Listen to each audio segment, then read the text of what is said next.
Hello and welcome to Console Shock. We've got yet another episode, only a week after the last one.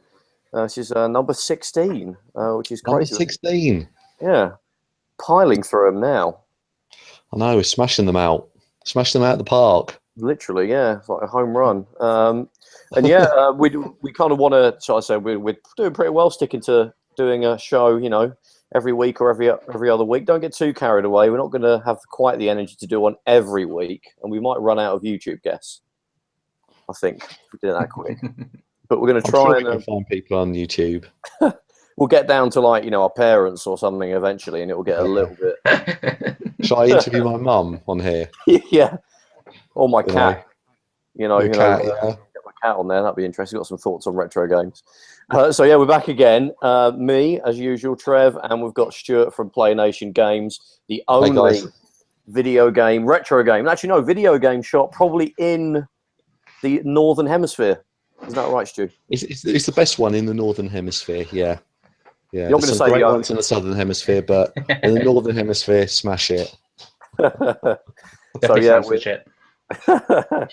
it does, isn't it? There's definitely facts to back that up, I think. Yeah. So we're back with another special guest this week. Last week we had Oliver Harper, and then we had the Retro Hour guys the week before, or actually no, the year before now. That was the end of last year. The end of December, wasn't it? It was, yeah. So we're on a bit of a run at the moment. But today we have a channel, first from a channel that we both really love, make really good full-length documentaries on basically retro games. You really have to check this person out on YouTube. It's Kim Justice. Welcome, Kim. Hello to all of you. Nice to see you. Hello. Looking forward to a good chat, and thank you for the lovely introduction. No worries. I'm a little bit starstruck. We are. Can I say that?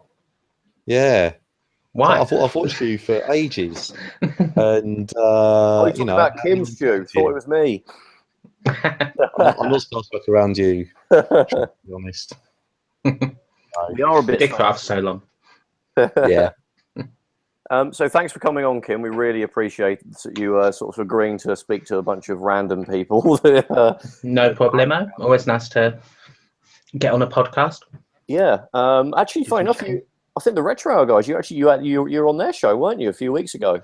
Yeah, I did a Retro Hour a couple of months ago. Such good guys. I mean, they really do good jobs with interviewing. I mean, not just YouTubers, but also people who've been involved in gaming in the past. I think they've had on there like John Hare from Sensible Software. Yeah. Other names are not in my mind right now, but they've had a lot. They have. I don't know how they get them. I mean, the big one for me was Tom Kalinske. Tom Kalinske, yeah, exactly. Yeah, but he's president of Sega. I would love it if we got him on. You'd be up for that, wouldn't you, Stu? Yeah, to get the president of Sega on there. Yeah, I want to get that Reggie guy from Nintendo USA. Reggie Fils, mate. Yeah, he's on next week, guys. Tune in. Damn, it's up now, Stu. Card subject to change. Everyone, change. We've got to sort it out for next week, mate. We haven't got Reggie Fils, guys, but we have the president of Playnation Games in Croydon, Stuart McNeill. Yeah, don't know about that. Not sure you'd agree to be on this, would you, Stuart? A bit too unprofessional. Yeah, a little bit, yeah. Google Hangouts, what are you talking about? Right, so we've got some questions to throw at you, Kim. We're very curious about how you got going with your channel, and you know, how you handle it, and you know, what inspires you, what sort of video games are on your favorites list, and all that sort of stuff, and retro gaming in general. Okay. So the first thing, you've been asked it before probably a million times, but we'd love to hear. What sort of got you on YouTube? What sort of made you think, right, I want to record some stuff and stick it out there? Oh Lord, I've been doing YouTube for I mean, I've been doing this channel for about 5 years now. I mean, I was kind of screwing around on there before. I used to upload like videos of me playing bass in my room and stuff like that. And then I went to uni, and I was doing a media course, like TV production. And it was just kind of like summer break then, and I thought, well, I need to keep doing videos over the summer break. So I thought, I'll just because I liked writing about games anyway. I used to kind of do it on forums and such, internet forums. I don't know if those even exist anymore, but back when those were still a thing. So I kind of thought, I'll try do some on video, and it just kind of went from there. They sort of gradually, I mean, fairly quickly I got myself not a big audience or anything, but a small audience, sort of enough an audience. A few people were like, "Oh, you're doing really good stuff," and so I just kept on doing it really. And I was kind of enjoying like talking about Sega games, talking about Spectrum, Amiga, and all that, because that was kind of stuff that I thought was lacking in YouTube retro game reviews at the time. I thought it was like all Nintendo, and also not just all Nintendo, but a lot of the guys were also always talking about games they hated. Yeah. Saying, screw this game. Can I swear on here? Yeah. Go ahead. Okay, cool. Just can. Cool. Awesome. But you know, like fuck this game, it sucks, donkey ass poo, all that sort of thing. Basically, like, the angry nerd. Yeah, ripping off the angry video game nerd. Yeah. And I kind of wanted to do stuff that was more like, these are games I actually really like, and games that you should, or I recommend that you play. And so that's kind of what I've always done on the channel, or I've always just talked about stuff that's interested me, whether it's doing a review of a game or doing a sort of history style video. I hesitate to call them documentaries, but like talking about a company. Yeah. Cool. I disagree though. I think they are documentaries. Yeah, so do I. Yeah. And I was going to ask, sorry to interrupt, but in the sort of the last year and a half, the quality of the actual documentaries, that's almost, I'd say that as good as something you would get sort of professionally done. And the fact that sometimes you seem to be getting them out week after week.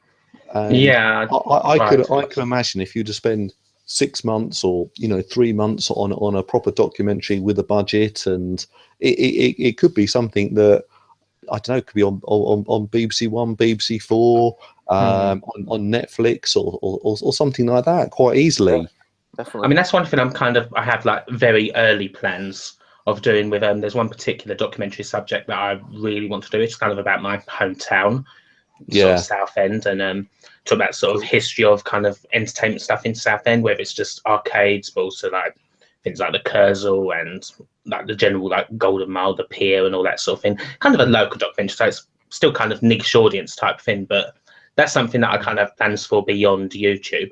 But yeah, I mean, only reason why I do say sometimes I hesitate to call them documentaries, because I mean, yeah, they are kind of documentary style videos, but I never think of myself as like objective enough, if you know what I mean. Yeah. Not that I want to be super objective. I mean, I always come into videos that I do with my own opinions. And also, one thing I always like to do with a video is I like to tell stories almost. I build characters, there's a certain like kind of, as someone who's like kind of worked on like drama and shit like that before, that kind of theatre lovey darling, that's something that I can't help myself doing. Yeah. I can't help myself just like overemphasizing like the characteristics of someone like, I don't know, Peter Molyneux.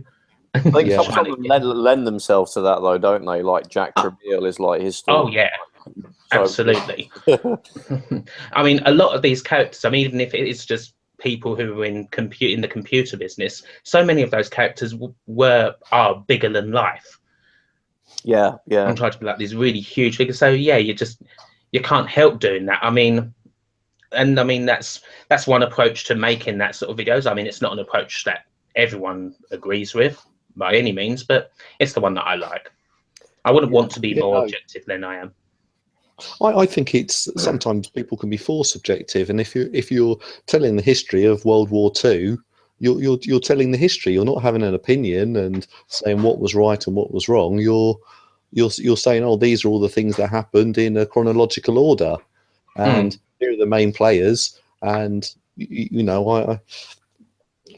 whether or not you think someone's a bad guy or a good guy, or someone messed up a company, and these had the best games, I don't think that's that relevant. It's more the story. And actually, to be honest, when I watch your documentaries, it's almost, oh, actually, yeah, that's what happened. Now I understand it a lot better. When I was 13 years old and Commodore was going bankrupt, and I sort of know sort of maybe a little bit of the history around it and some of the characters that I can relate it back to and things like that. So it's good. Yeah, kind of going sort of clearing up things that happened. Because again, another thing that I find when it comes to like gaming history, especially on YouTube, is that it always used to be that there were some things that were just kind of received information that weren't really true. That people kind of, a lot of people, because I mean, a lot of people who do it are American, kind of assume that America was the world. So it's like, well, the world had a video game crash in 1983, 4, whenever, because that's what happened in America. Yeah. When over here in Britain, nothing could be further from the truth. Yeah, exactly. Right. It was a kind of more of a boom. Yeah. Sorry. Yeah. It's funny. So to relate everything back to my shop, when you come to my shop, we probably got 15 or 20 NES games. And if you go to watch all these YouTubers in America who go to shops, and I like watching them to get ideas on how to display things and what they're doing and other ways of doing stuff. Just, a little bit of try and get a few ideas. And you see their shops and the whole different spectrum of, for one, as a pun, of different games that they have there. They'll have thousands of NES games in there. Well, I've got 20, 30, and I'm trying my hardest to buy as many as I can, to get in. But then on the other hand, we've got hundreds of, I could fill up my, all my shelves with Spectrum cassettes. Exactly. Amiga discs and things like that, because that's. I mean, how many Master System games do you get? We haven't got quite as that. We haven't got not as quite as many. Well, saying that, we've got quite a few on-box ones. We've probably got 5 or 6 times as many NES games as Master System games as we have NES games easily. Yeah. Because it was the bigger console over here. Yeah, certainly. Yeah. It's funny actually because we're mentioning about the difference between the US and the UK. I was saying to Stu before we actually started recording, Ashens kind of really illustrates that. He did a review of the NES Mini recently. He sort of said one of the interesting things is like kids now in the UK think that was the thing that everybody in the UK played in the 80s.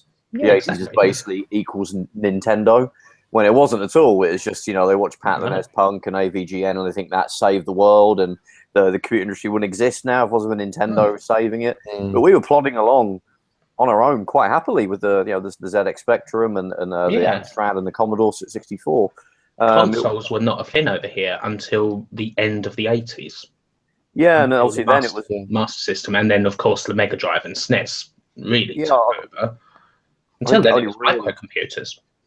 Yeah, I mean, I think consoles really became a mainstream thing until the Mega Drive, really, and then also the NES, and we're saying the Amiga still sort of trundled on the last sort of kind of microcomputer.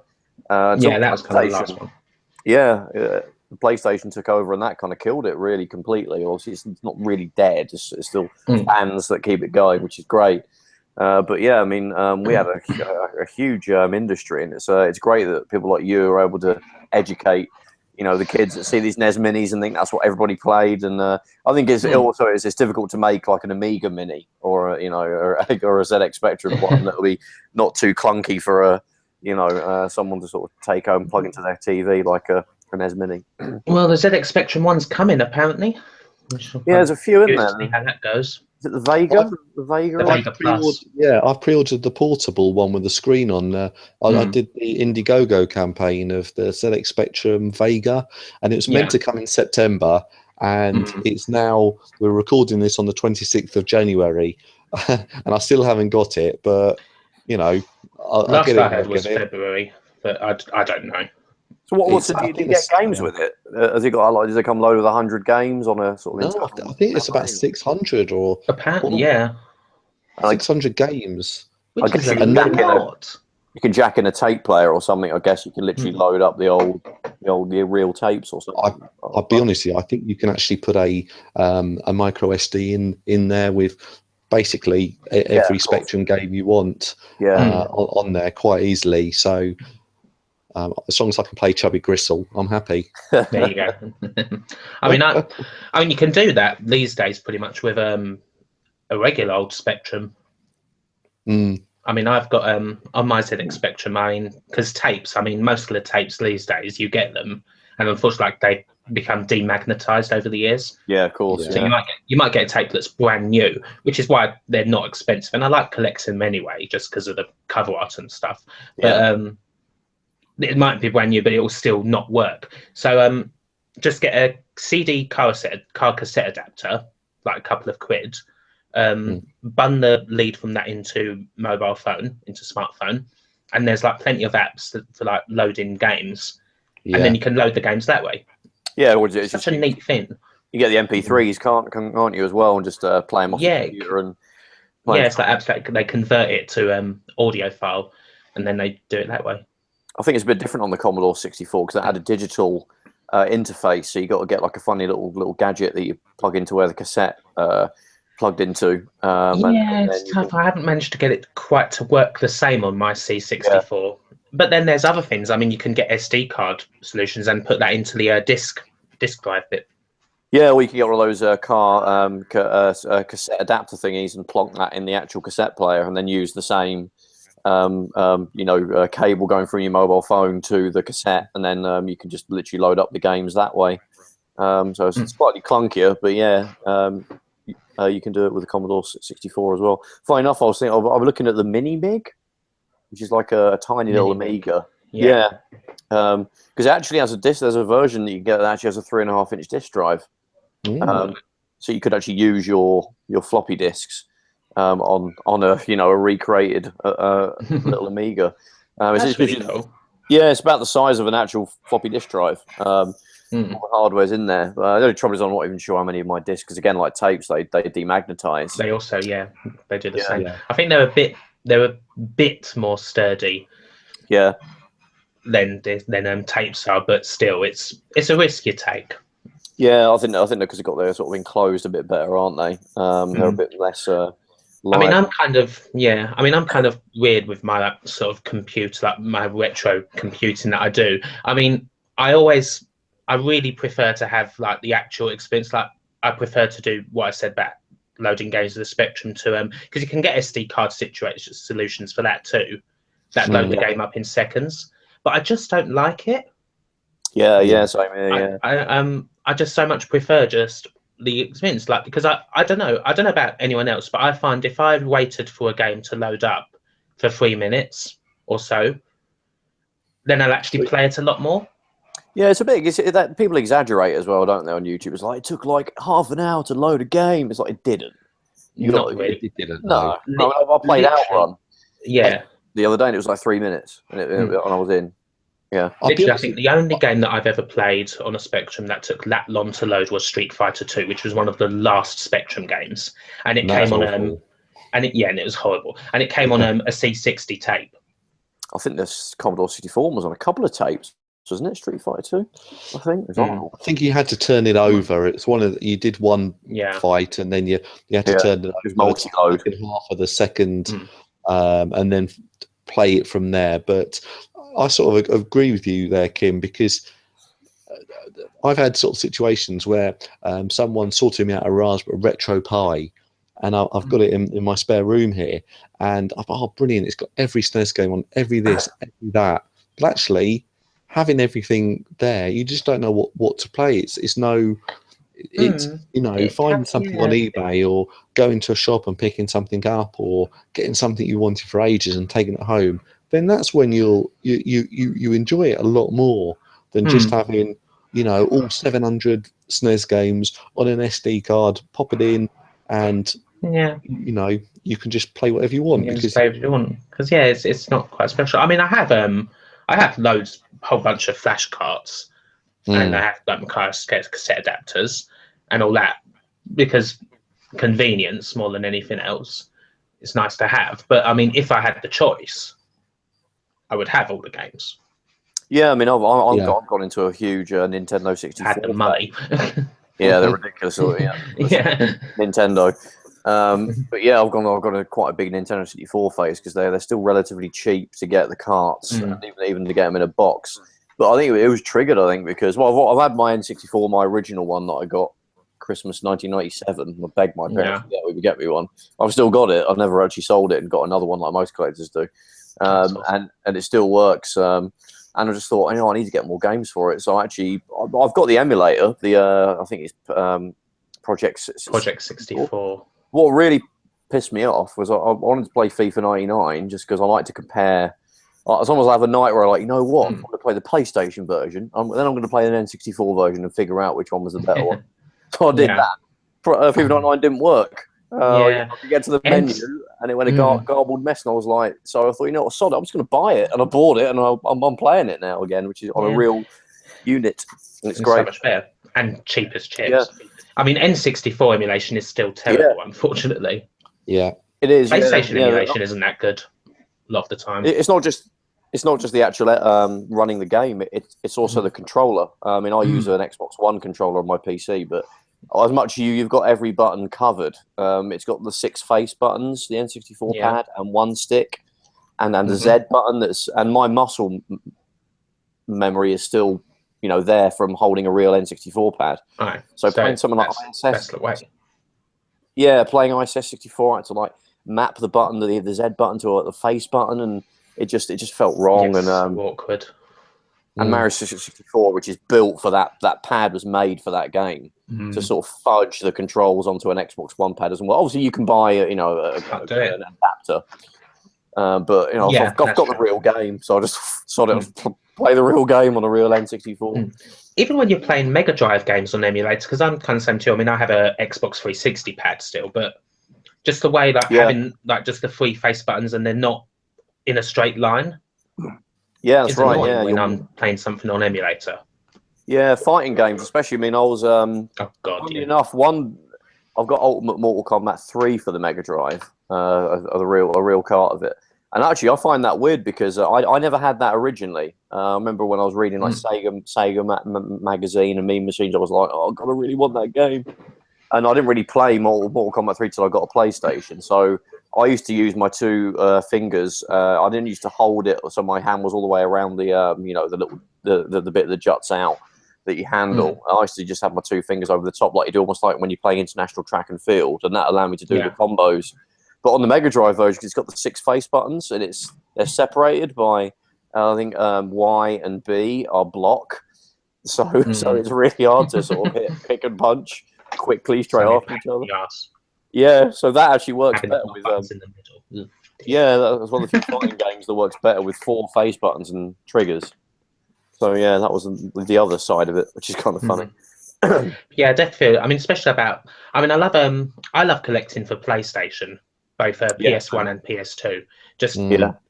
There are just so many games still. I mean, you get your big hitters always. I mean, there's your RPGs and all that. Still going to cost plenty money, and anything that's kind of well known. But there's so many other games. I mean, they may look a bit ropey a lot of the time, but there's still a lot of good gameplay there, and it's so cheap. I mean, especially with old football games on the PlayStation. Still, I find some of them so fun to play. Yeah, can I tell you a funny story? Trevor came to my shop actually one day. I wasn't there, and they had all these Japanese PlayStation 2 football games in for like 50 pence each. And then Trevor came in and brought all of them. Which ones did you get, Trevor? I was playing Winning 11-6 Final Evolution, and what the hell? Which is ISS Pro Evolution Soccer 2. 2. I really like the Japanese version for some reason, and I was looking at looking for the Japanese version on eBay. People were charging like £6-7 for it, and then Stu, one of your employees, Malcolm. Hi, Malcolm. He saw I put on Facebook, am I the only person currently playing this game? And it was the cover art to a Winning 11-6, and it said, "Oh, we've got it in the shop," and you're selling it for like 50p or something. To be honest with you, I think we probably made about. I think we must have given someone about 10p for it. I don't know why he had all these Japanese football games, but they were in the shop for about a year until you came in and bought them. Yeah, I bought them all. Because they don't sell, sadly. I mean, exactly. Pretty much 90% of them. Yeah, I mean, I think we're all football fans, so we're kind of at an advantage because it's a genre that we like. And the good thing is they're dirt cheap. So, I've got, again, I was just mentioning I'm on an N64 phase at the moment. I managed to pick up WLS 2000, which is kind of actually an okay football game. It was like £6 in like the box. I got FIFA in the 64. Box. Yeah, in the box, the instructions, pretty good box. £6. Got FIFA 64, which is terrible, but just wanted it because I remember playing it and it was the only football game for several months on the N64. So yeah, absolutely. Was that based on, I never played FIFA 64. Was that based on any like PlayStation FIFA, or was it its own thing? 97. It's basically FIFA 97. That explains it. My God, Yeah. that game was shite. You can't use an analog stick. You have to use a digital pad. So you sort of go up in like dear. up, down, and left is how you go. It's really laggy as well. You hit a button and it's like kicking animation is really slow, so you have to wait before you can do something again. But but then FIFA 98 came out like about only 4 months later on the SD4, which was like a million times better. FIFA 98, yeah. Yeah. Well, I played it at that in 99 recently, and it made me realise how badly they run. The frame rate is all over the place. Yeah, you can still play it, but yeah.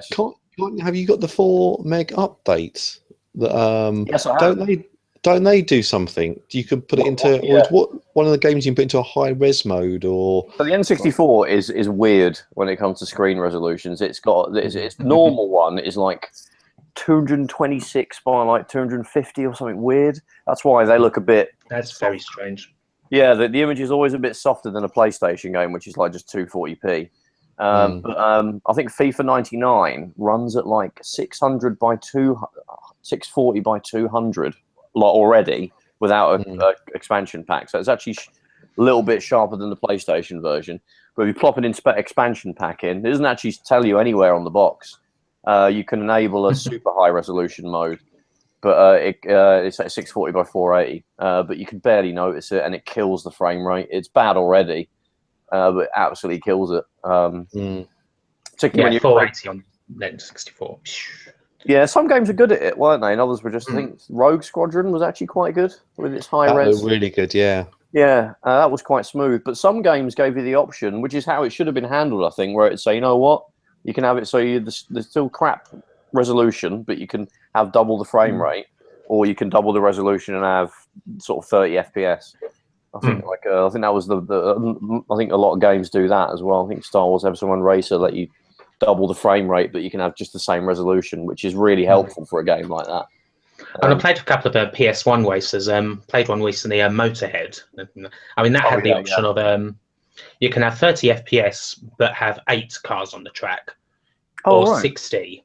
You can have 60 or 50 rather, with I think it was 3 opposing cars. That's so half cool. the cars, but you've got 60 FPS. I think one of the Ridge racers did that too.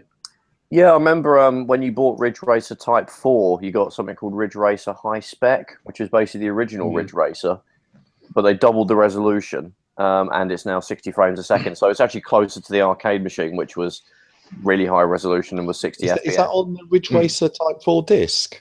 No, it's you got when you open the box up, you got 2 discs. You got a Ridge Racer Type 4, and you got a Ridge Racer High Spec demo. It's got that. It's a funny disc. It's got that. It's got Ridge Racer High Spec, which is the 480p Ridge Racer, but it's got all the modes of the original Ridge Racer, but you can only race one car because presumably boosting everything up is like nailed, like the PlayStation's like out of breath just trying to do that, so it can't have any other cars. But it's also got the original mode on there. But you've also got a bunch of demos, like you've got like Point Blank or something is a demo of that. Is demo of Libero Grand, the sort of first-person football game, which is actually quite good. Good game, yeah, really good. Yeah, we talked about it as well. Yeah, it is. Yeah, you have to kind of do all the work because the computer AI is terrible. Yes, absolutely. You have to literally tell them everything to do. So yeah. I don't know if you probably got a copy of that in your shop. I'm guessing, Stuart. It's quite a common game. Check if you got the other disc in there as well. Give it a go. Yeah, it's really cool. I've got a copy of Ridge Racer Type 4 in spare room, but I never knew about that second disc, and I played it. I'll have to go and double check later. Actually, yeah, it wasn't a special edition. It was just the standard thing. It just fingers crossed it's in there because I like to try that actually. It's wicked. It looks great. It just obviously you can't race like 20 cars, whatever it was in the original. But yeah, look, it looks great. It looks amazing.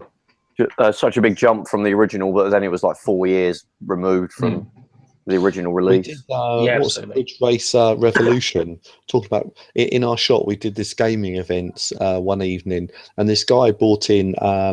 He converted two PlayStations and connected them internally with a serial cable and sort of welded them together, and they all run off one power supply. So we had 2 TVs set up, 2 copies of Ridge Racer Revolution. I saw the video, and that was we were playing that for all night, and he had Wipeout 2097 as well, and we were playing Doom on there on this really sort of fancy machine. It was really good, really good.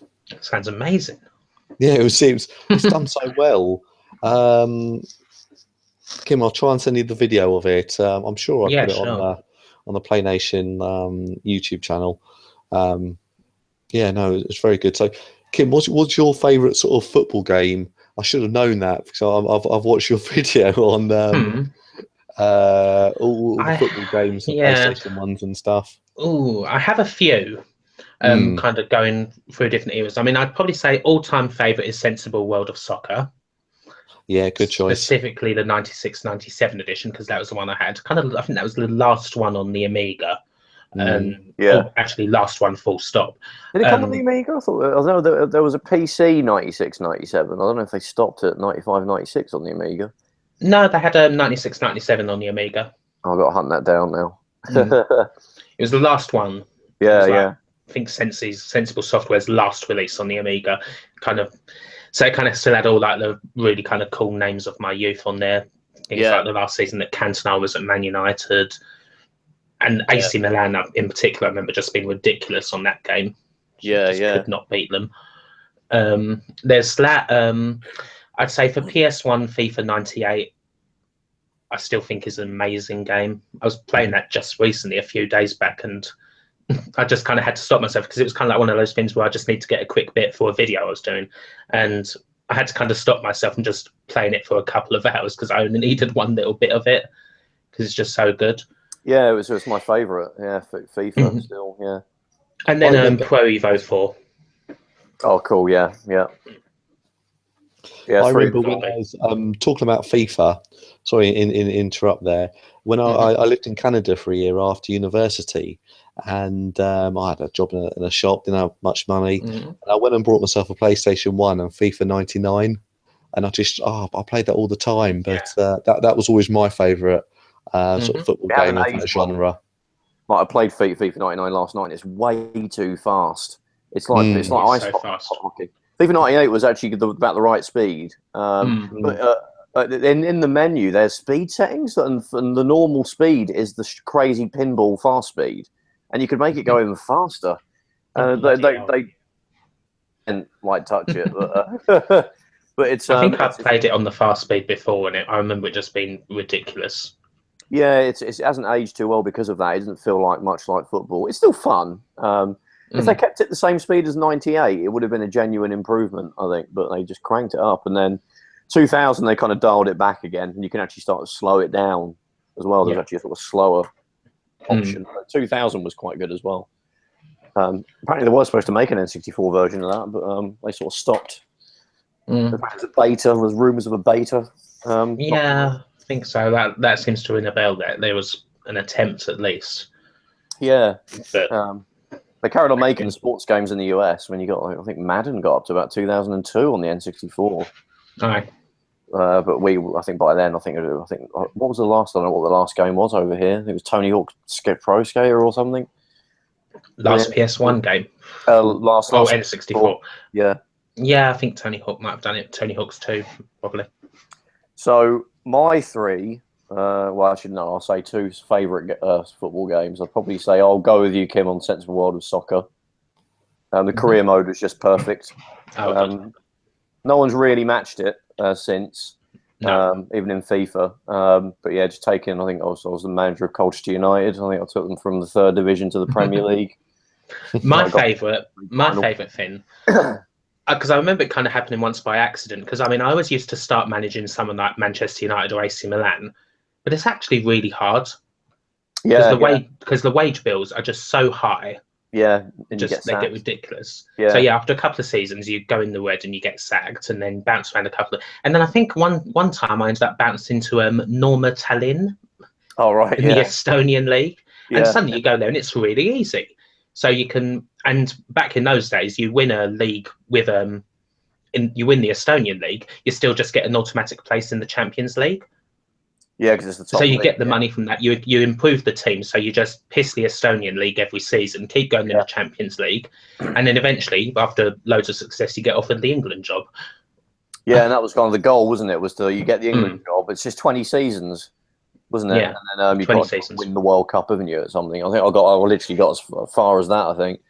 So yeah, Yeah. it was that on the Amiga. That was the 95, 96. And I think that's my favourite game of all time, not just a football game. And then my favourite, and I think my favourite 3D football game would probably be ISS 98 on the N64.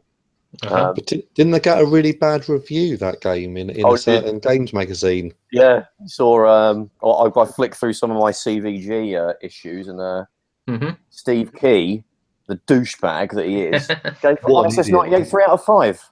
What an idiot! 3 out of 5. 3 out of 5. He But doesn't then, know what like he's Pro talking about. 98, he did Pro 98 on there. There was this thing where if you liked Pro on the PlayStation, you would hate regular ISS on the N64, and likewise. Because they were made by different teams. Yeah, they're made by different teams, and they were quite different football games. The N64 one was kind of more, well, it was a bit more arcadey, but it flowed a bit better.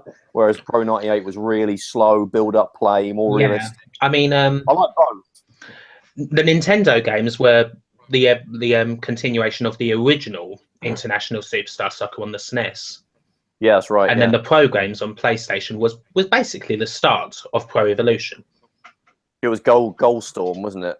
Pro. At first. That was the first one. And then, it was ISS Pro from there. Yeah, and so they were the Nintendo ones were actually the lead kind of game, weirdly enough. And then I think ended up being... They got crap, didn't they? They became just ISS on the PlayStation 2 and the Xbox, and they were pretty rubbish on the PS2, and then Pro Evolution was the way forward after that. Funny enough, there is actually a version of the Nintendo ISS on the PlayStation 1. It's a really obscure release, but it's called, when the PlayStation 2 came out, it had basically a conversion of ISS 2000 from the N64. Yeah. Everybody hated it. I liked it because it was kind of a cool, kind of upscaled version of a game that I liked, but everyone else hated it. But for some reason, Konami simultaneously released a port of ISS 2000 on the PlayStation 1, and it's nearly identical to the N64 version, which is crazy. I didn't think it would be able to handle it because the N64 is more powerful, but no, it's exactly the same. I think the only difference is it has some load times, and the crowd doesn't move. That's the only difference. Everything's the same. The animation's the same.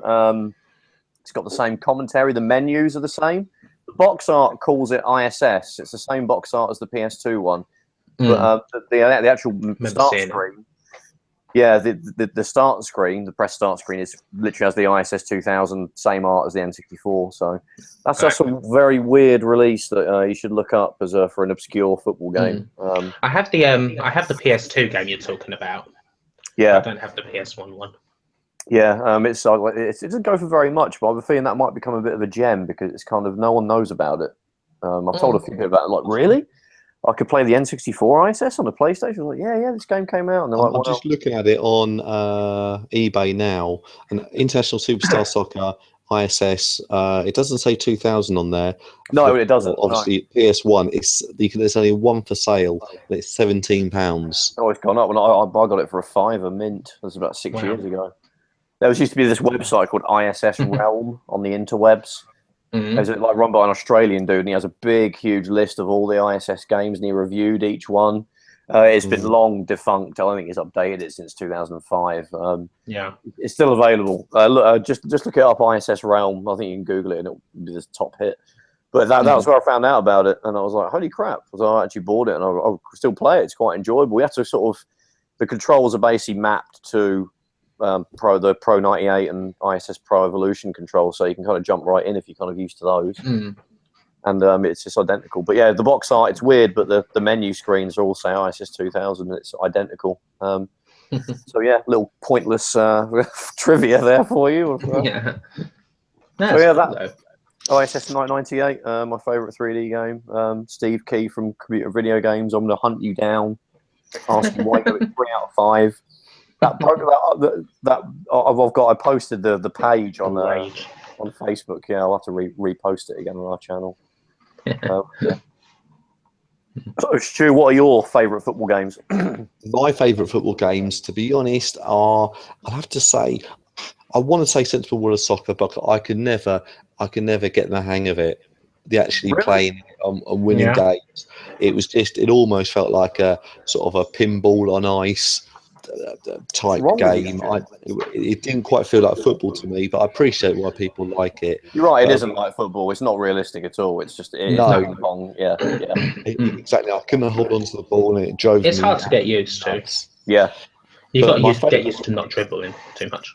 Yeah. Yeah, it's sort of sat halfway between kickoff, which is there was no dribbling really at all. You had to sort of maneuver your player around the ball, and it's fiddly as hell to get the hang of. But when you get the hang of it, it's good. And there was other football games like European Champions and stuff on the Amiga where it was just glued to your foot. It was kind of a halfway. Yeah. I think my favourite game is football wise. The original, well, actually, it's probably it's something like Championship Manager '97 Italian leagues, because I got that when I was a student and absolutely no money. It was in a sale, and I think I must have put like hundreds and hundreds of hours into that, and I won the the Champions League, or the the European Cup as it was then, and I did all these great things with it, and it was just for the £2 or whatever it cost me, it was such a good game, and it always annoys me how the football games the football management games have just become so much for sure, and I just don't enjoy them anymore, and I said, no. I've got to worry about contract details and stuff like this. They're taking the fun out of conferences. Press conferences, and what do you say? And you want to buy a player, and no, you can't. But you can't buy a player. You can't do this. You want to buy him. You've got the money. Process. It just, which is realistic, but it's like some people made it very realistic, but it was just it took the fun out of it, and I agree, Stu. I mean, I play 100%. career on FIFA 17, but I do the I think I mentioned it on the podcast before, but I do the my player mode where you the point of it is you play as one guy who's your character you build up. But the good thing is you can play now. I think since the last couple of years, you can play the whole team. So you haven't got that libero grand. You're doing all the work because the AI is terrible. Stuff. Yeah. The good thing is you basically got a career mode where you can actually play as the whole team and you can progress through seasons and all that stuff. Whereas even the regular career mode in FIFA, there's a lot of admin. Yeah, you've got to even I was trying, because I've played FIFA 17 way too much, and I was trying to play the career mode and I thought, this is ridiculous. There's all this admin shit, and it's a football game. Yeah. But my weakness on FIFA 17 is Ultimate Team. Yeah, I got into that, but I found that to be a lot of admin as well, like buying injury cards. Kim, what you should do is change your channel into you just opening up packs of Team all the time. Quit all these documentaries, just open up packs and then go crazy when you get Ronaldo. That's what people want to see. Spend a ridiculous amount of money on FIFA points. Yes. And what I'll do is literally the first pack, I'll edit out all the shit ones. Then the first pack will just I got Ronaldo, I can't believe it. Throw chair and throw a chair. Go mental. Yeah, learn foreign language, which seems to be what happens. I watch that stuff way too much, mind you. I can't. I love watching people play FIFA more than I play it. Yeah, it's funny because a lot of the retro football game channels, I mean, obviously there's basically yourself. They're all basically often Brazilian people or Spanish people. Yeah. Or there's not very many English ones, strangely enough. There was one that I watched recently that was a 15-year-old playing FIFA 99, and I think he wouldn't have been born when it came out, which has really made me feel old. I bought that out of my own money when it came out. I went to Electronics Boutique. FIFA 99, I'm getting that, mother, and I bought that myself. It's just I saw a video of KSI and his Comedy Shots Gamer. They have a couple of videos where they played FIFA 97 and FIFA 96. He kept kicking the ball out, didn't he, on a goal kick? It's hilarious. It's just like because those games are bad anyway. But yeah, when I 96 so far ahead. Yeah, I tried playing 96 as well recently, and that's aged horribly as well. The sprites aren't even 3D.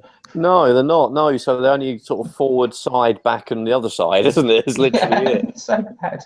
And I mean, the thing was, at that time, FIFA were really worried about Actua of all things. yeah, that's right. Yeah, And they ended up getting a lot of people who did Actua soccer into EA Canada. yeah. And that was how FIFA improved. And the main guy who did Actua soccer, a guy called Andy Findlay, is now the head of EA Canada. He runs the FIFA series. Yeah, wasn't he in with Pro Evo at one stage as well? And when I remember when he got the job at FIFA, he was like, "Oh, I'm a big Pro Evo fan," and and that's basically that he made FIFA. Like I think 9 or 10 was his first one. He made it basically like Pro Evo, and it got better because of that. FIFA 09 was really good. 09 and 10. That was when I got back into FIFA. Yeah, same here. I think 10 was the one I got back into. I was sort of devout Pro Evo. But now I kind of do 50-50 now because Pro Evo is still a better football game. But FIFA, I can just put it on and just relax, and I can put something on the telly and not have to concentrate, and I can still enjoy it. Whereas Pro Evo, I've got to be focus and sit down and all that stuff. It's kind of serious. I haven't played the latest Pro Evo yet. I haven't played a new Pro Evo in ages. I've only just recently got a PS4, and there's shit on PC. Yeah, that's right. I've got 17 on a PC, 2017, and it's just the 360 version, which is still good. Yeah, but compared to it's the bit of a PS4. joke. Yeah, I've got Pro Evo 2017. I didn't get FIFA this year, so I can't really talk about that. But Pro Evo this year, I think it's really good. It just feels right, and I'm no good at it. I'm not going to claim I am, but it just feels right, and yeah. Yeah, I've got the PC version of FIFA 17, and but EA care about the PC gamers. They actually pump out. They do, yeah. Yeah, you can crank it all the way up to 4K. You've got not many graphics options, but it doesn't really need any. Even the cutscenes are 60 frames a second because the thing on the consoles is so fast. Yeah, exactly. It loads up mega fast, and it's the same engine as the next gen or current gen consoles, and it looks great. It's the same. Yeah, the only difference is obviously the Xbox One is the only one that has the Legends. Yeah, on an Ultimate Team. Which is why all the FIFA YouTubers are on Xbox One. Yeah, and I think you do it on 360 as well, which still gets on its sports game retirement home phase at the moment, isn't it? No, it's a good game, but I think Pro Evo is still a little bit better. I mean, if the perfect football game would be like the licenses that FIFA has with Pro Evo as the actual game. Definitely. That would be like, but if someone could maybe do a remake of ISS 98, that would be great. Pro Evo 4 with modern players, that'd be good. Yeah, I think 3, 4, and 5 were like the pinnacle, weren't they, of the PS2 kind of era? They were amazing. Yeah, just unbelievable games. I used to play them more on PSP actually because that was identical pretty much. Yeah. Wow. Okay. Yeah, they were the same. I think the frame rate might have been 30 instead of 60, but apart from that, they were literally the same. I always heard a lot of good things about Pro Evo on the Wii. That was very different. It was more based on controlling the off the ball play. Yeah. Could you sort of point at the screen or something to sort of say where the passes are going to go? And it's kind of had that weird strategic edge to it, like pointing out passes and making and using that, I think, to make ones and that as well. Yeah, because they only did about 2 or 3, didn't they? There was like 2008, 2009. No, they kept going until 2013. Really? On the Wii. Yeah, I've got it. I've got it. Bloody hell. I bought it so I could play it on my Wii U, but then I realised I had to I've got to put it in the Wii U, then I've got to get my bloody sensor bar on my telly, and I've got to wave the dildo at the screen to get the game up. I can't use the Pro controller. I have to plug in I've got like a GoldenEye controller, and it's just just gave up. Yeah, but no, they kept making it, and I think the 3DS got 2013 as well. And it got 2014 in Japan, but not over here, which is a bit weird. Yeah. But that was just literally the PS2 Pro Evo, I think, was what the 3DS had, with a sort of pointless 3D mode, which everybody would turn off. Yeah. Kim, never tried that. I'm gonna change the subject away from football games because I know we're. Please do. Go and shut up. But ISS, the Nintendo Switch. Kim, is it going to be a thumbs up or a thumbs down? From what I've seen, I mean, to be honest with you, I've not been looking at it massively. Just the thing about the battery life just bothers me immediately. It's like 3 hours or some shit like that. Yeah, that's true. Right. Yeah, and it's like if you're going to be playing something like I don't know, like Breath of the Wild, for like that's a sort of game that you'll play for like hours potentially, and it's like, oh, I've got to stop playing because I've got to charge it up or whatever, or I've got to just be sitting with it plugged into a wall. Yeah, I mean they say 5 hours. It doesn't appeal to me. They say 5 hours max, but that's like if you look in the menu, I think for the 5 hours. I think it was something I heard was that it's like 5 hours max if you're not doing anything intensive. Okay. But if you're playing something like Zelda, then less. It's going to be 3 hours. Yeah. So I think it'll be 5 to 6 hours if you just leave it on standby and don't touch it. Exactly. Yeah. Turn it off. Which is very useful. It's just always the thing with Nintendo stuff. It's just always going to be, will they get decent third-party things? Will they get the third-party support? And if they don't, then to be honest, I'm not really going to be interested because it's just these days I just don't think like Zelda, Mario, Smash, and all that. They don't sell it to me anymore. I mean, I've never been huge on Zelda as is, and like a lot of the other sort of Nintendo exclusive stuff seems to be pretty much gone now. I mean, I never hear anything about a new Metroid, and I love Metroid, or a new F-Zero, or even a new Pilot Wings, or a Star Fox, a Star Wind, anything like that. So yes, if it just seems to be like Mario, Zelda, Smash, and like I think Splatoon's the new one, and some Pokemon thing. Yeah, it's not enough to sell me on it really. I don't think I won't be getting one.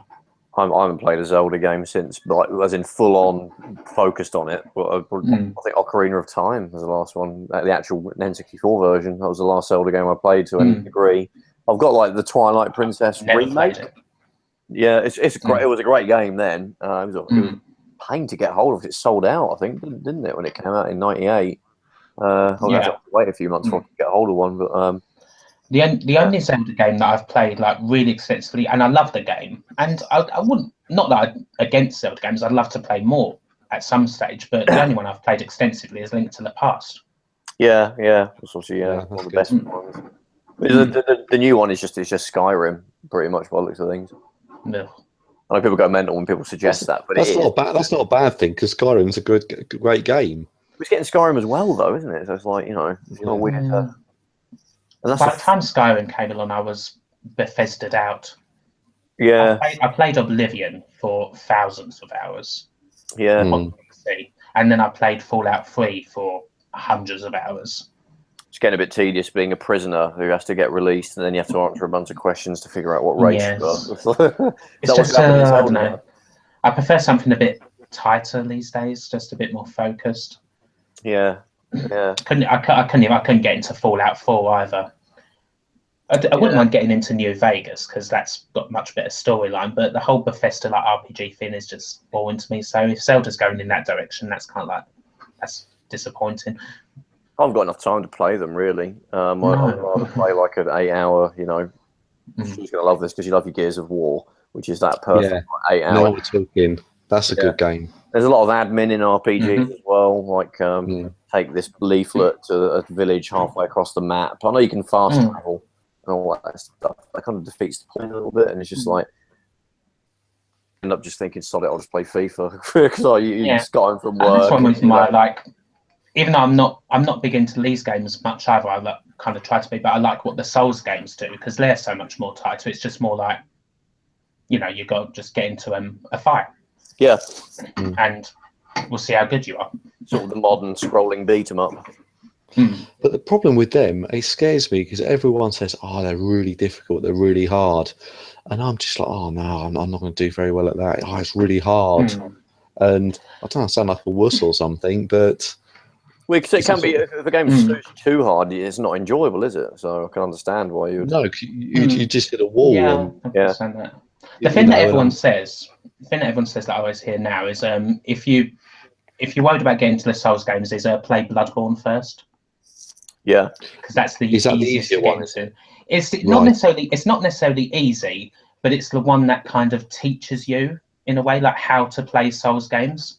Right. Because it kind of a lot of people because when I tried to play Souls games, I'd always try and play them really defensively, like just kind of turtle up behind like a shield, which a lot of people say it's not the most fun way to play them. Like, and with a Bloodborne, you don't get those options. You have to be attacking, like counter-attacking a lot, and it's difficult, but it's a lot more fun. Yeah, I might give it a go. One of these days, I've got it on my PS4. I mentioned like the last podcast about Alien Isolation, which is a really hard game, and you'll die a lot. And I'm not great with hard games. I'd rather just play something that I know I'm going to get through without too much pain. But I kept going back to. And that is punishing because you could do a bunch of things for nearly an hour and die, and you've got to go back to the last. Just get screwed. Yeah, a lot of people complained about that, but for some reason you were like, you know what, I could just do it this time. I'll try it again, and then it was that kept driving you to it, and then you hit that next save point, and you'd be like, oh yeah. Yeah, so much it's rewarding. Yeah, it's like completing the game and loads of over and over again. So yeah, basically you would have an orgasm when you got to like the next save point. So yeah, in that respect, that's a hard game that you will keep at because I found bits of Quantum Break really hard. There's some like boss battles that are really unfair. I think I mentioned again. I keep saying I mentioned stuff. But a few podcasts ago, we talked about Quantum Breaks. That's another 8 to 10 hour thing you can just power through. But the boss battle at the end, it took about 50 goes. It was really hard. But yeah, again, there was something that kept me wanting to do it, and I completed it. So that's another sort of example. I used to get that way with games like Super Meat Boy. Always wanted to like complete like really difficult challenges and levels and unlocking the characters. Like especially like I must have spent like good 2 days, I think, trying to unlock the guy from I Want to Be the Guy, which was just the hardest thing in the game because it was like based around like levels from that. But when finally did it, it's just like and even though that's just a game of just such repetition, it just kept drawing me to the point where I completed it 100% after a good couple of months. I think kind of took over my life. But hard games are fine to me as long as there's that reward at the end of it. As long as you just don't feel like you're slogging through and you're kind of having to fight the computer to get anywhere. And if it feels unfair as well, like Mortal Kombat, which has got the stupid AI, that's just like, well, it's not even trying to be fair, is it? So screw it. Like I played Pilot Wings 64 for the first time in a while, and that some of the challenges in that were really hard. Like do this, that, and the other, and land on a really awkward place. But that's again, it's kind of weirdly, especially the hang glider ones are quite relaxing. So even though they're hard, you're not like sort of going like yelling at the screen. It's just you just miss the landing bit, and you're just like, no, okay. And it's kind of softer. That's another one.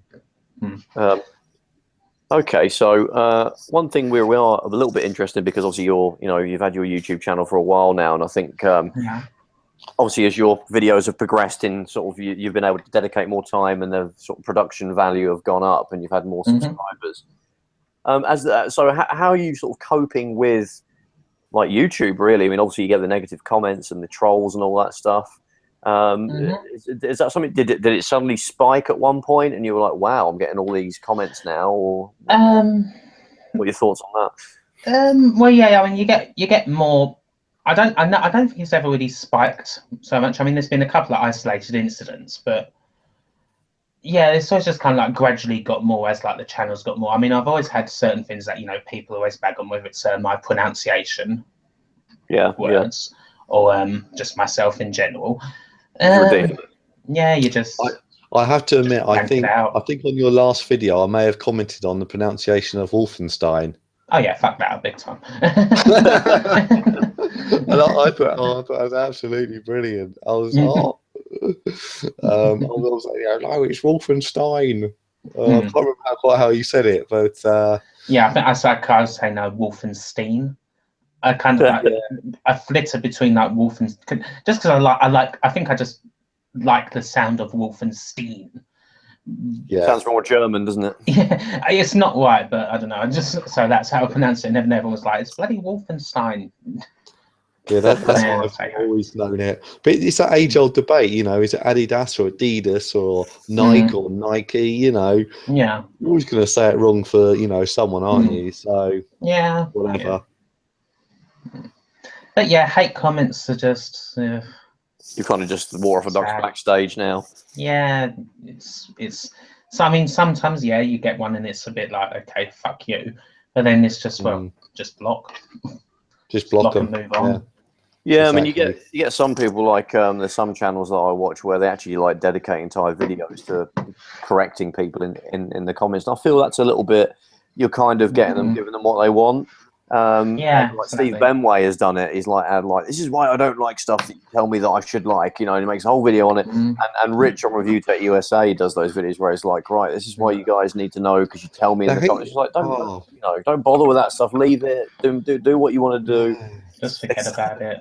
Because he did one video, a whole video with his shirt off, playing with a cucumber, doing the video, and I was because someone in the comments told him to or something, and I was just. All right. It's getting a bit zany, No is one it? to see that. Yeah. All right, mate. Yeah. It's like classic game room as well. Like we talked about how when that sort of affects how your enjoyment of that channel. I mean, his videos have got really zany, and it's just constant jokes. Whereas before, like he used to, well, so he's pulled it back a little bit actually in recent sort of videos. But if they're hard to watch a little bit now because he doesn't really review or talk much. He's just like, hey, this is the crazy space arcade I'm in now, and it's like. 5 or 6 years ago, he genuinely would talk about the ins and outs of a game and stuff, and it's kind of I don't really watch him as much now because of that. Things do change, sadly.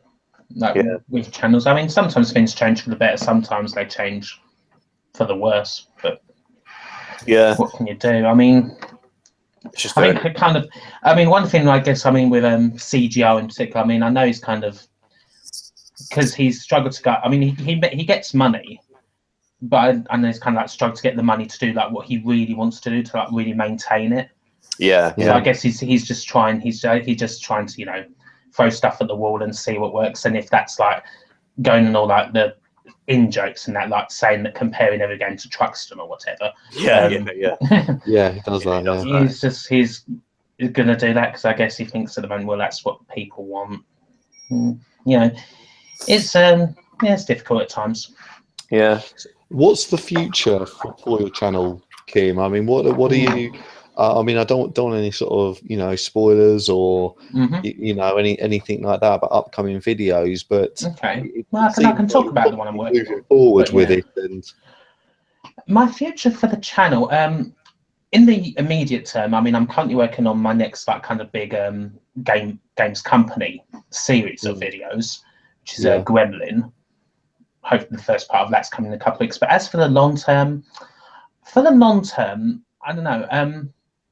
I want to still keep doing that, the documentary style videos, but I do want to start branching them out.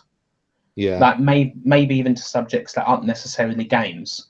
I mean, like there's lots of different stuff about like television, let's say, that I would like to talk about, or just general like stories in general. Because I mean, I do try to watch a lot of like YouTubers, and I don't just try and limit myself to gaming stuff. I'm trying to keep track of what I was doing, and that's kind of some sort of area I want to get into as well. Not like kind of like the more mainstream YouTube thing, but just like talking about different things as well. It's just a question of like just gradually introducing that over time and still sticking with game stuff as well. So I've been like, other stories. Recently, I've seen lots of. I was getting into these lots of channels like, was it Tom Scott, where it's all things you don't know, and where it's just, you know, 2 minutes of him telling you about X or Y, and you're like, oh, that's really interesting. I didn't know that, but that's nothing to do with computer games or you know, any of my other hobbies. And and things like that. It's just, I'll watch this because you know, once a week he'll tell me something really interesting, and you know.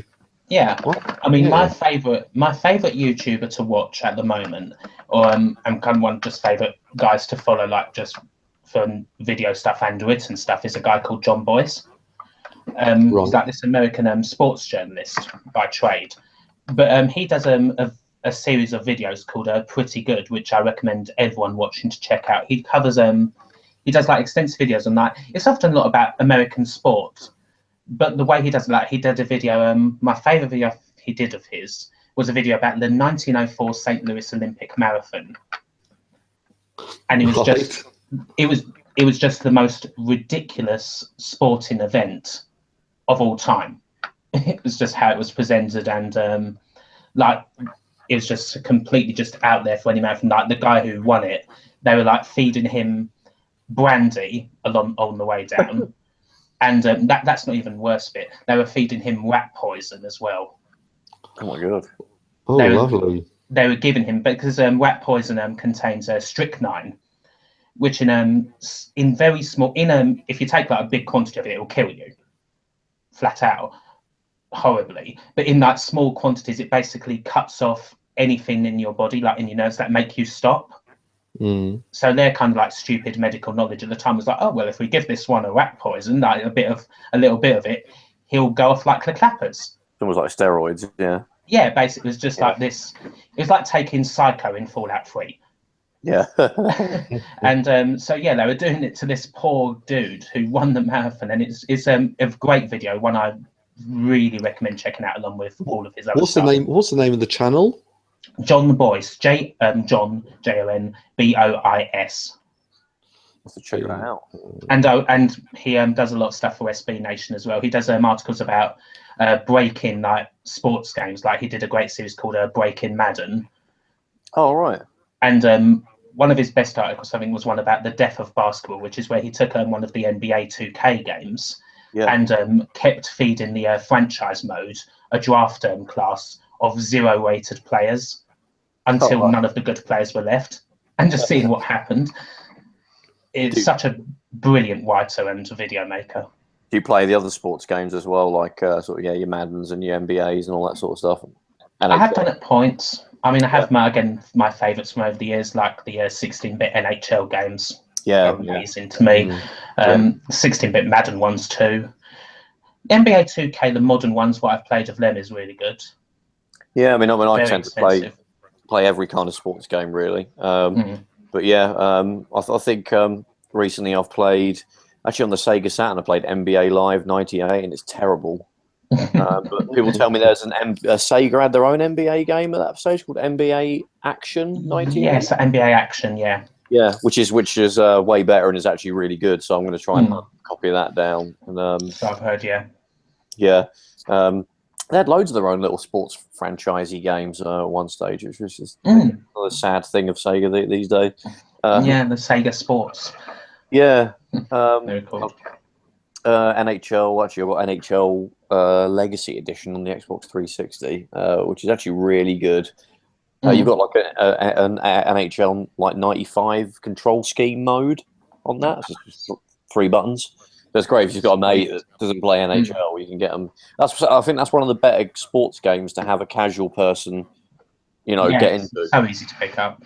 Yeah, hockey games are good for that. You can't really say that. NHL 09 had that as well, didn't it? It had a legacy controls. Yeah, I think it did. Yeah, and I play the Maddens as well. I've got 17, but I haven't even taken it out of the shrink wrap. Still haven't got around to playing it yet. But yeah, I used to love playing the Tiger Woods games on PS2, mainly for the fantasy courses. Yeah, I don't like golf generally, but I friggin' love golf games. And I've got I played Pebble Beach Golf on the Saturn. Yeah, the other day. It's actually quite good. That's like a launch game, I think, nearly. Just relaxing. Yeah, it is. Yeah, it's fairly easy. The courses aren't too hard. It's just like basically one button for the whole thing. Yeah. It picks your clubs for you. Well, I think they all do that, but it picks your clubs for you, and you haven't got to really do any admin just to be able to knock the ball around. And the GameCube Mario sports games are quite good, like Toadstool Tour, golf, and tennis. Isn't Toadstool Tool Golf? Toadstool Tool Golf, if I can say it. That's made by the same people that did Everybody's Golf, and that's a cracking game on the PlayStation. They kind of hired people, didn't they, in that era to do the games for them? They like Namco did the football game, I think. Is it Super Mario Strikers or whatever it is? That's right. Yeah. That's like Namco made that, I think. And yeah, they actually licensed out. No, I think it was Konami. Was it? It could have been, yeah. It wasn't, but yeah, it wasn't Nintendo. Obviously, they let them use the characters, and they kind of yeah. And I think the same was for like the basketball game, Mario Slam Basketball. I think it was on the DS. Yeah, I was trying out, like, I think in one of your football videos, actually, you sort of talk about the different ports of Sensible Soccer. Played the Mega Drive one and played the Mega Drive ISS Deluxe, which I actually think is actually all right. I think you sort of said it wasn't as good as SNES. Not as good as SNES, but it's all right. I think it's easy to score. There's some angles that I've scored goals from that I would never have done in the Mega Drive one. But yeah, it was Factor 5 made that. Who made like the Star Wars? Star Wars Rogue Legacy, and was based a bunch of guys from the original Rainbow Arts who made Turrican. Yeah, that's right. Yeah, I think Sega for some reason or Konami could be asked to port ISS Deluxe themselves, so they got those guys to do it. They did a pretty good job in the end, and that's the only ISS that ever came out for a Sega system. Funnily enough, indeed it was. Yeah, so big fan of all sports games. I always say if someone slags off sports games, I'm like, well, the first commercial video game in the arcade is a sports game. And they're like, what are you talking about? And I'm like, Pong's a tennis game. So, Yeah, so people, I mean, I do sometimes get comments like, why would anyone buy sports games? They're a cancer. And it's like, oh, God. Oh, God, yeah. It's like, the thing with sports game, I always just find it's like, over the years, like, all my favorite like multiplayer experiences in games, pretty much 95% of them are sports games, because there's no easier game to just pick up and just put in and have a bunch of friends and say, right, let's play some Pro Evo, let's play some FIFA, let's play this. It's just so easy. Or if it's like other like games, related games like Tony Hawk or whatever, it's just so easy and so much fun. Whereas like with like another game, it's like, oh, you've got to spend like half an hour or something, maybe even explaining the controls. Yeah, and I think they've got a frame of reference for the actual sport already as well. Where you haven't got to tell them what football is. They know kickball. It's just so easy. And no, that's always been my favourite like multiplayer times. And it's like, and people will say that, but I bet you like most of them probably play something like Rocket League, which is basically a sports game. It's a brilliant football game. I find Speedball 2 is a good one to get someone to casually sort of jump in on a two-player with some 2 buttons, really, or 1 button if it's the Amiga version. But I mean, my favourite fighting game for that sort of thing was Bushido Blade, because that was about 3 buttons. Yeah, that was good. I could explain that to anyone. Yeah, that was a great game. Not a popular game, but a lot less complex even than like Street Fighter. You could like hit someone, kill someone instantly as well if you hit them in the right place. I mean, I've played Bushido Blade and had fun with my mum playing that before, and my mum literally has played like about 2 video games in her life. Yeah, and it's like, I think that's up there like Mario Kart, isn't it? Which is another racing game generally, where it's just basically hold down accelerator sort of thing. So again, I never get into the whole casual hardcore nonsense. Games are good regardless. I mean, I like FPSs. I mean, I like Call of Duty, but I tend to just play the single player campaign. I don't get into the, people calling me, homophobic and racist things over the internet. The multiplayer Xbox Live sort of stuff. But a lot of people slag those off, like, oh, they make one every year. It's, it's like, people buy them and they like them. It's good that games are popular. I mean, I used to love COD 4. I mean, COD 4 was my jam for a year. Yeah. And I wish that Activision weren't such assholes that they put the remastered one like in like the advanced legacy exclusive edition of the latest COD. It's like, fucking hell. Yeah, I've got the PC version. Just for that, really. It's like 70 quid, isn't it? For you to get I think I got it for 50, but I've not even played Infinite Warfare. You have to install it, but I've not even started it, and I've just been playing Call of Duty 4. It's as good as it ever was. And brilliant game, one of the best games. I've got the PC version, but I haven't even. I'm still trying to get through the single player on the other one. I'm still most of the way through Black Ops 2. so I've got to do that. And then I've got Black Ops 3 that I haven't installed, so I need to do that. Yeah, I mean the other ones I've finished. I mean, I actually quite like Ghosts. That's the one that everyone sort of hates. Everyone slacked that off, didn't they? Yeah, the single player is good. I quite liked it. Quite cool. I liked Advanced Warfare's multiplayer, and a lot of people didn't. The single player as well. The jumpsuits and that. I only played a little bit of the single player, but the best bit in that is where you get in a giant mech near the end of the single player campaign. I was like, that could be a whole Titanfall, I suppose, isn't it? But that should have been like, an entire segment of the game should have been dedicated to that. They do that in Call of Duty. They give you a lovely little turret bit that's so much fun and better than the rest of the game. Yeah. But it's like one bit of the storyline. This was like, yeah. There's always these weird little bits that are just like, and sometimes obviously they're like envelope pushing bits, and it's like, oh god. Yeah. Okay, you've handled that kind of in your usual subtle way, haven't you? Yeah. But then there's other bits where they do change the gameplay up quite nicely. Yeah, cool. Actually, Black Ops 2 was good at that. Actually, they had that weird like turn-based RTS stage that you had to play. Well, you could skip it actually, but you get the bad ending or something if you skipped it. It was so yeah, they do try, bless them. I mean, even at least with something like No Russian, they did give the option to you don't have to play this at all, or even look at it if you don't want to, and it won't affect anything. Yeah, that's kind of what you want really. And the zombies mode is great in that. I know it's a rip-off of Left 4 Dead, whatever, but it's a bit easier to get into than Left 4 Dead, I think. But then so many people whipped that off as well. Well, yeah, exactly. When COD started doing Nazi zombies. Yeah. Then Sniper started doing it, and I think a bunch of us did. The first one was the best one, I think, in Black Ops, where you were like the president. You were President Kennedy in the White House. Yeah. And fend off hordes of zombies. That was great. But yeah, they get these huge stars as well, don't they? For that are better than the ones in the regular game. Yeah. Is it Michael J. Fox or something in the Black Ops in the one of them had. Yeah, Advanced Warfare did. Yeah. Yeah. He's like big Gary Oldman game having that in. I like the what was it? Commander. That had the girl from Hollyoaks in it. Well, I always appreciate that one of the big stars of COD, or one of the biggest names people associate with him character-wise, is Don Beach from The Bill. Oh right, yeah. Captain Price. Yeah. Yes, it was his voice, wasn't it? And Dan from EastEnders, it was one of them too. Gary Oldman's in World at War. He's like a Russian shouty bloke. Yeah. I think Peter Sutherland was in one of them as well, wasn't he? Yes, I think so, yeah. COD 2, I think maybe.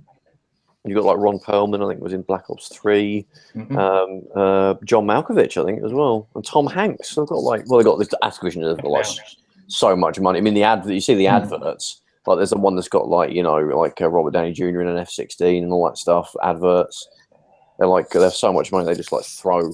Yeah, they can afford whatever they want. They've come a long way from really bad Ghostbusters 2 game on the Amiga, which was Activision.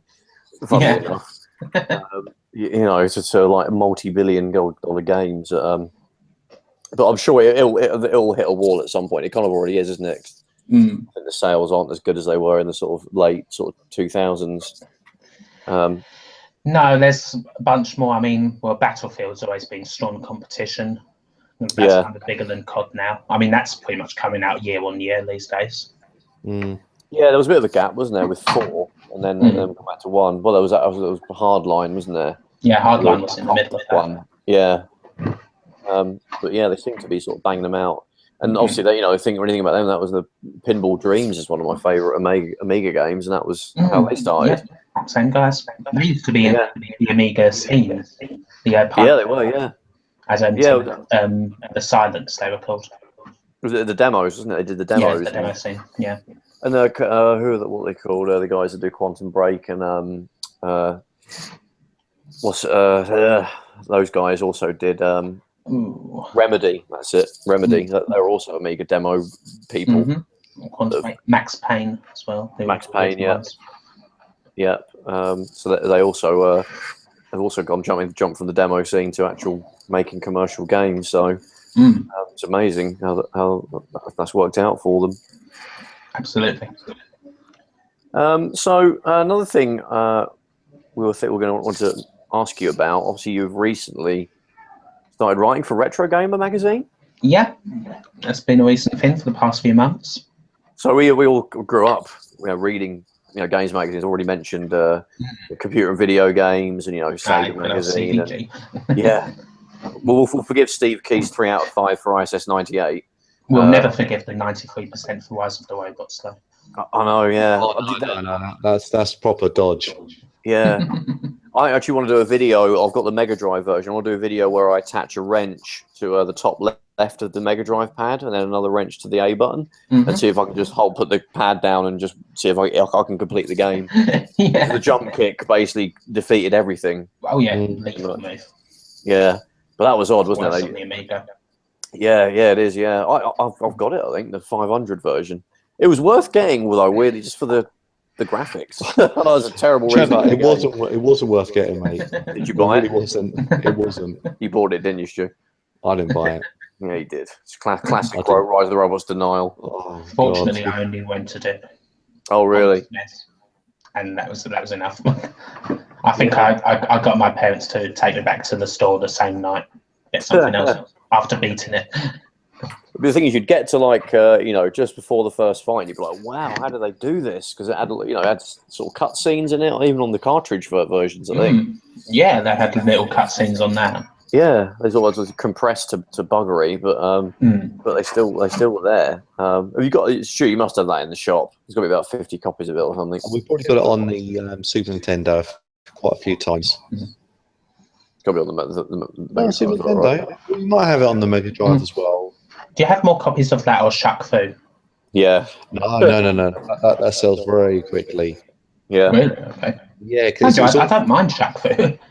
It's almost like iconically sort of bad but funny and ironic, and where Rise of the Robot, there's nothing funny or ironic or about it. It's just a poorly done game. Yeah. But you couldn't.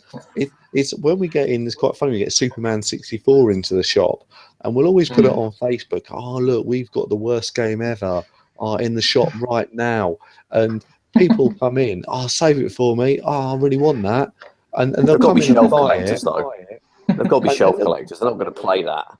No.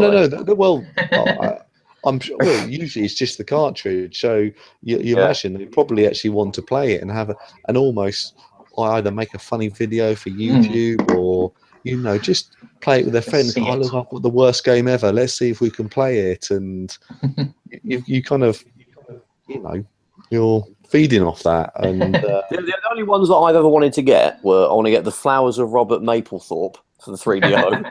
And Plumbers Don't Wear Ties, also for the 3DO. Oh, God. I would actually get those because they're funny to get everybody around as a party game. Do you know what we got traded in last week to the shop and we sold it? Is no, better than that, is Beat 'em and Eat them. Eat 'em. Oh, God, for the porn Atari game. Yeah. Kim, are you aware of the game? Yeah. It's a rip-off of Kaboom, isn't it? Only with spunk. Exactly. On the packaging, isn't it? Yeah. And I shouldn't really tell you who bought the game, but Stuart, was it you? Knows him, and his name rhymes with Alcom. Was this the same chap that showed me Winning 11 Final Evolution? Yes, yeah, that was Malcolm. Yeah, similar games. And he plays it all the time. Didn't it come in like a weird, leather sort of case? Because I never saw it, to be honest. It came in the week when I wasn't in, but he bought it straight away, snapped it up, and it's quite odd. But how much did you sell it for? I think it was around the £50-60 mark, something like that. I think it was down. To be honest, in the 8 years we've had the shop, I've never seen it before, and it's one of those games. It's quite iconic. Someone sold it. Yeah, it's not common as well, I guess, isn't it? Someone sold it to you. Then, no. Yeah, obviously. On its own, or was it like a big bundle or something, and it was in there? I don't know. Dan took it in, so right. I don't know if it came in by itself with a load of other games. It came by itself. Oh, that's terrible. Actually, I've been meaning to ask you, Stuart, and Kim probably would be curious about this as well. But what is the most expensive game you've ever had in your shop? We've had some guy came in on a Saturday morning with a load of N64, shut up, Neo Geo AES games. There were things like Polestar, the really good sort of 2D shooters, and I actually had to go. So I've got to go to these games. So I walked around the corner to the bank and put my card in, for the shop's account, and literally took out as much money as I could to buy these games off this guy, and then we went back to the shop and we bought all the games, and so I was like stuck them all on Facebook, and we had collectors coming from all over the shop to pick these up, and we're posting them out, and some I think they probably go for a lot more now, but I think I sold maybe £200-300. There's a decent amount, and some of those games are ridiculous.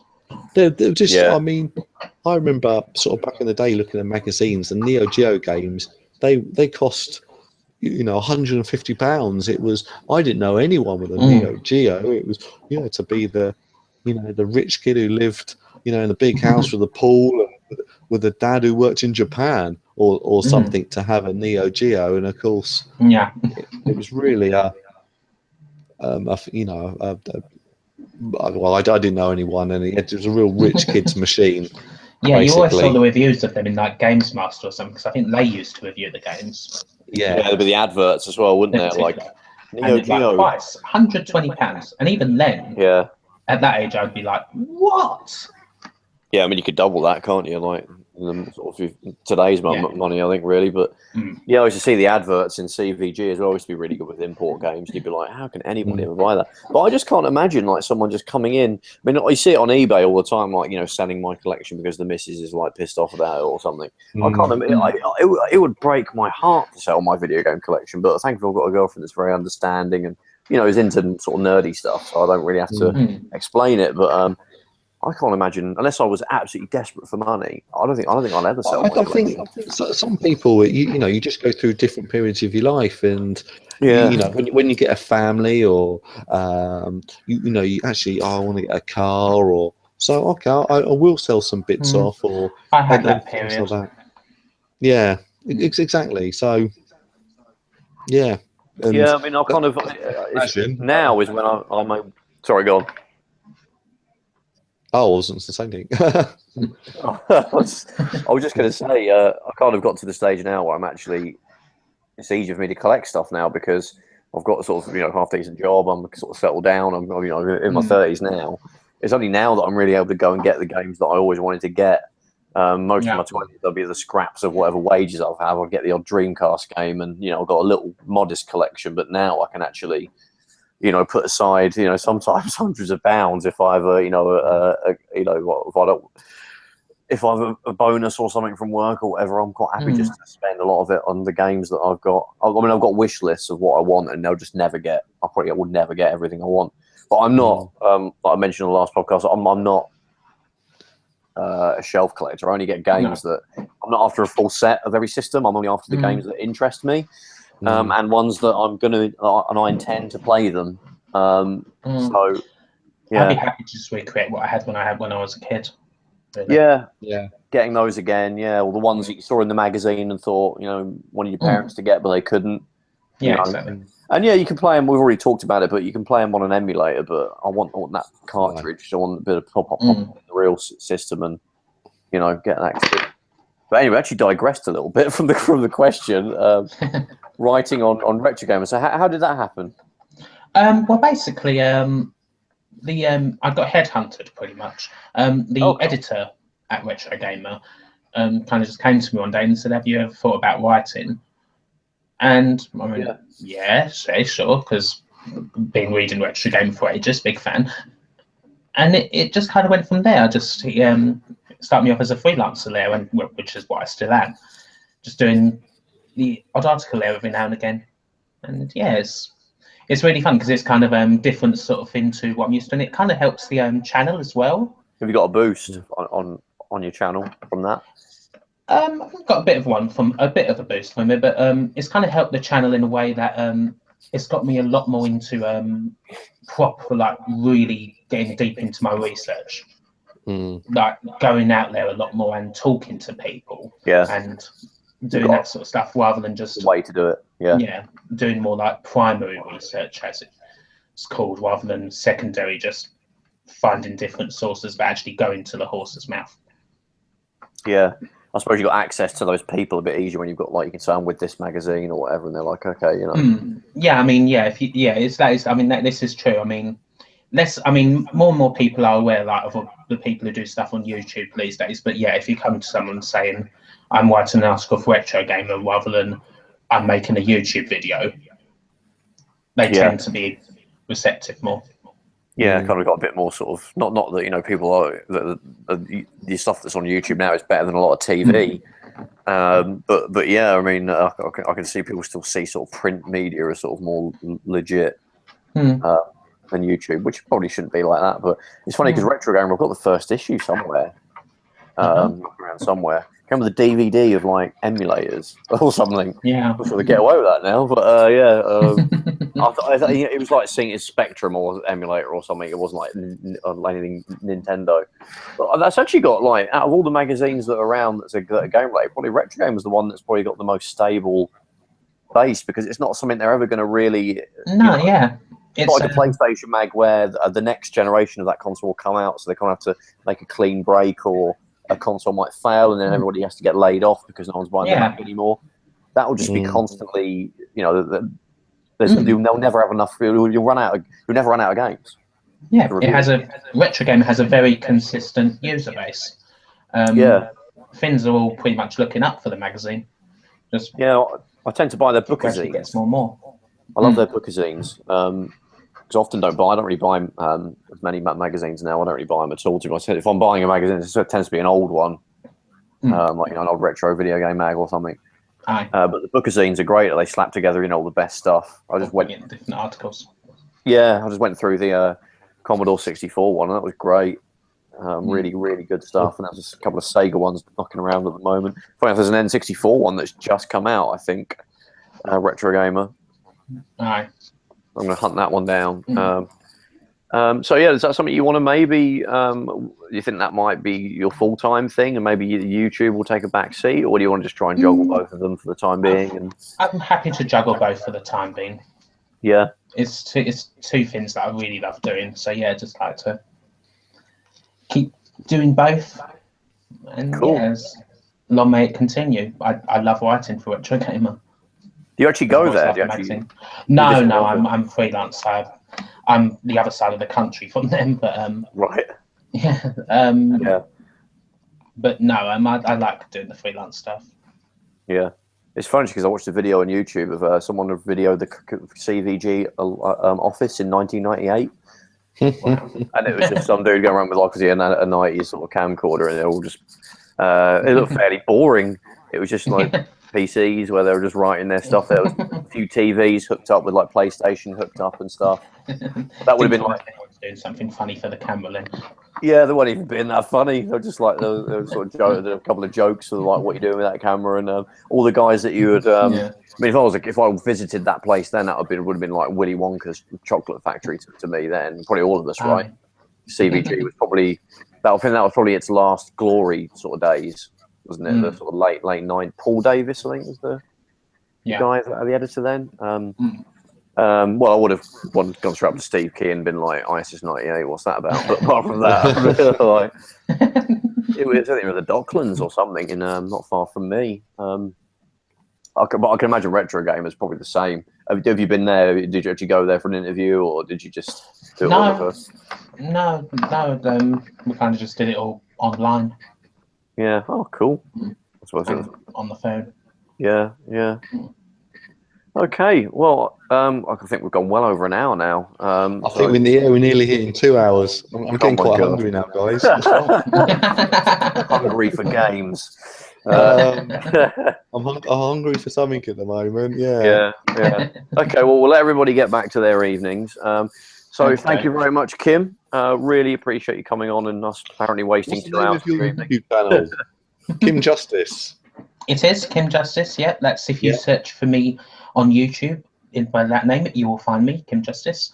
Are you on I'm Twitter? also on Twitter under Kim XXX Justice. I'm on Facebook under the Mega Reviews, although again, it's pretty much Kim Justice for everything. So if you search that, you'll find me without a doubt. Just look for the guy with the with the mouth in his stomach. And that's right, Tongue of the Fat Man. Yeah, the Tongue of the Fat Man stuff. Yeah, Mondo. And yeah, thank you so much for having me on. It's been a real pleasure. No Thank worries. you very much. Really appreciate it. Maybe we'll grab you again in the future. Absolutely. More. So thanks a lot, guys. We're going to be back. We're probably going to have a little break for a couple of weeks, but we'll be back again soon. We may have a guest as well. We may not have a guest, but we've got some more lined up for you as well. So stay tuned for that. Just please like, share, and subscribe. Is it Tom Cruise next? Yeah, Tom Cruise. Got lots of Cruise we've got next. Lots of retro gaming opinions. Tom Cruise has. Yeah. Lots of bad Top Gun games. Yeah. He's a big ColecoVision fan. Yeah. Yeah. He likes ISS 98, so we can have him on. He hates Cool. Steve Key too. We do a smear campaign against him now, won't we? Steve Oh God, I hope Don't I'm read not any of listening. this. Poor guy. Really funny fact, actually, before we go, Steve Key worked for Konami in the 2000s. When I saw his review, I looked at the other week. I looked it up, and it was like he worked for Konami. He apparently hates their Nintendo games, but whatever. Anyway, guys. So yeah, what I'll do is I'm literally going to post that page from CVG because I've actually got that magazine, that issue, with that review, so you can all marvel at the what is wrong with him. And What an idiot! I know. And What yeah, an idiot! if you're down in London, please visit Stu and Playnation Games. Oh, thank you. He has the video games, don't you, Stu? I'm the man with all the games. Several games. Several. Awesome. Check out Kim on YouTube and Facebook and Twitter. Just search for Kim Justice, and we'll see everybody next time. Take care and goodbye. See ya. See ya.